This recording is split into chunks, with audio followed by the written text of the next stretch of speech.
ഗുരുവായൂരിലെ ലോഡ്ജിലെ ശുചിമുറി മാലിന്യം സംസ്കരിക്കാനെത്തിയ ചാവക്കാട് നഗരസഭയുടെ വാഹനം ഗുരുവായൂർ നഗരസഭ പിടിച്ചെടുത്തെന്ന പ്രചരണം അസംബന്ധമാണെന്ന് നഗരസഭാ ചെയർമാൻ എം കൃഷ്ണദാസ് പറഞ്ഞു. ഇത്തരം പ്രചരണം ഏതോ താൽപര്യം സംരക്ഷിക്കുന്നതിനാണെന്നും ചെയർമാൻ പറഞ്ഞു. വിഷയത്തിൽ ഗുരുവായൂർ നഗരസഭ ക്ലീൻ സിറ്റി അംഗങ്ങൾ സംഭവസ്ഥലത്തെത്തി പരിശോധനകൾക്ക് ശേഷം ആവശ്യമായ നടപടികൾ സ്വീകരിക്കാം എന്നാണ് പറഞ്ഞത്. ഗുരുവായൂർ നഗരസഭയ്ക്ക് ഇതിൽ പരാതിയില്ല. ശുദ്ധീകരിക്കപ്പെട്ട വെള്ളം നിയമപരമായി ഒഴുക്കിവിടുന്നത് ഒരാൾക്കും തടസ്സപ്പെടുത്താൻ അധികാരമില്ലെന്നും അതേസമയം മാലിന്യമാണെങ്കിൽ അതിൽ കർശന നടപടികൾ എടുക്കുമെന്നും മാലിന്യ സംസ്കരണവുമായി ബന്ധപ്പെട്ട് കേരളത്തിലുടനീളം നടക്കുന്ന എല്ലാ പ്രവർത്തനങ്ങളിലും ഗുരുവായൂർ നഗരസഭ സഹകരിക്കുമെന്നും ചെയർമാൻ കൂട്ടിച്ചേർത്തു.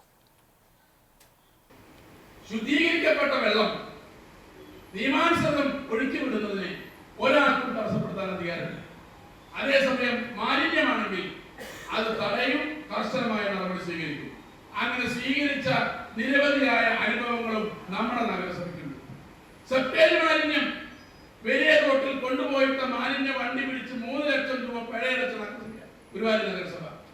ഇത് ശുദ്ധീകരിക്കപ്പെട്ട വെള്ളമാണ്.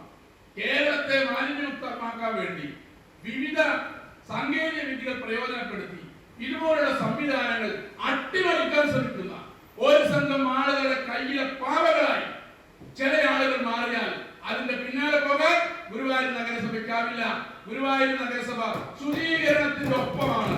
ഇനിയും അങ്ങനെ ചാവക്കാട് നഗരസഭയുടെ ആ വണ്ടിയിൽ മലിനജലമല്ലാത്ത ശുദ്ധീകരിക്കപ്പെട്ട വെള്ളം ഒഴുക്കി വിട്ടതിൽ ഒരു പരാതിയും ഗുരുവായൂർ നഗരസഭയ്ക്കില്ല.